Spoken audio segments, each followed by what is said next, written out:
రొయ్యల రైతులకు సింబయోమి సిరాజ్ శుభాభినందనలు. నేను ఈరోజు మీకు ఒక కొత్త ప్రోడక్ట్ ఫీడ్ ప్రోబయాటిక్ గట్రాక్ట్ గురించి వివరించడానికి వచ్చాను. గట్రాక్ట్ అనేది gut tablets, gut probiotic. Gut probiotic ప్రతి వాళ్ళు వాడుతున్నారు, కానీ ఖర్చు ఎక్కువైపోతుందని చాలామంది నా దృష్టికి తీసుకురావడం జరిగింది. అయితే గట్రాక్ట్ మీకు తక్కువ ఖర్చులో అవుతుంది, ప్లస్ చాలా మంచి ప్రోడక్ట్. ఈ గట్రాక్ట్ అనేది 500 గ్రాములు ప్యాకెట్లో 250 ట్యాబ్లెట్లు వస్తాయి. దీన్ని కేవలం మంచినీళ్ళతో కలిపితే సరిపోతుంది. దానివల్ల మనకు ప్రొడక్షన్ కాస్ట్, జెల్ కాస్ట్లు కానీ ఏమీ ఉండవు. సో తక్కువ ప్రొడక్షన్ కాస్ట్తో ఎలా అంటే మనం అసలు సింబయోమి ఏం చెప్తుంది అంటే ప్రతిరోజు కూడా రొయ్యకి ఫీడ్ ప్రోబయాటిక్ పెట్టాల్సిందే. మరి రోజు ఫీడ్ ప్రోబయాటిక్ పెట్టడం వలన ప్రొడక్షన్ కాస్ట్ పెరుగుతుంది. ఇది రైతుల్లో ఉన్న ఒక అవగాహన. అయితే ఇక్కడ నేను అసలు రొయ్యలకి రోజు ప్రోబయాటిక్ పెట్టాలా లేదా అనే దానికి ఒక వివరణ ఇస్తాను.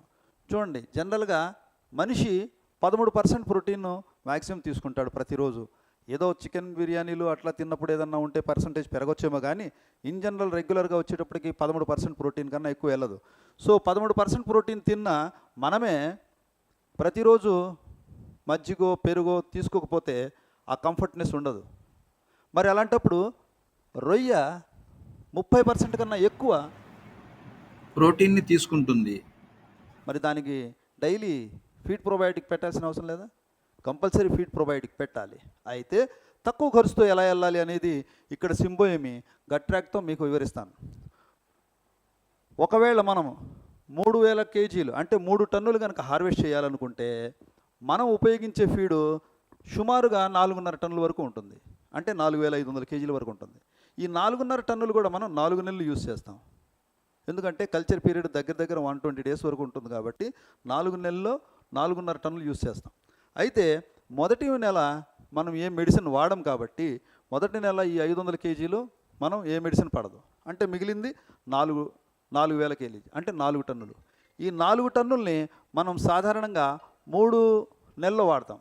ఈ 3 నెలల్లో కూడా 4 పూటల మేతల్లో వాడతాం. ఈ 4 టన్నుల్ని 4 పూటల మేతల్లో మనం వాడడం జరుగుతుంది.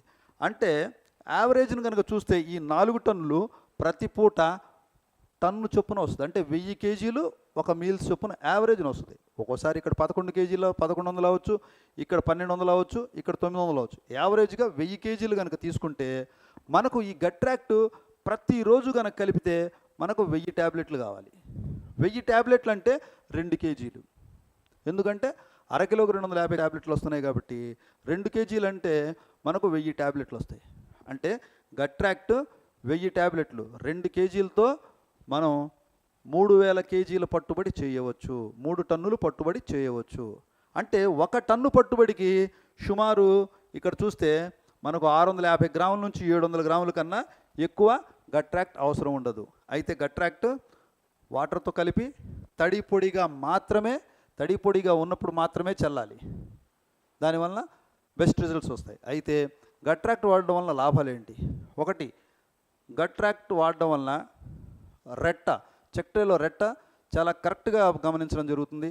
మంచి రెట్ట రిలీజింగ్ ఉంటుంది. రెండోది, వైట్ గట్ 3.5 గ్రాముల నుంచి పోస్ట్పోన్ చేయొచ్చు. 3.5 గ్రాముల నుంచి కనుక ఉపయోగిస్తే 3.5 గ్రాముల నుంచి వచ్చే వైట్ గట్ ఏమైనా ఉంటే పోస్ట్పోన్ అవుతుంది. అంటే పూర్తిగా అరికడతామని చెప్పలేదు, కానీ టోటల్గా 70% వరకు వైట్ గట్ నుంచి దూరంగా ఉండొచ్చు గట్రాక్ట్ వాడడం వలన.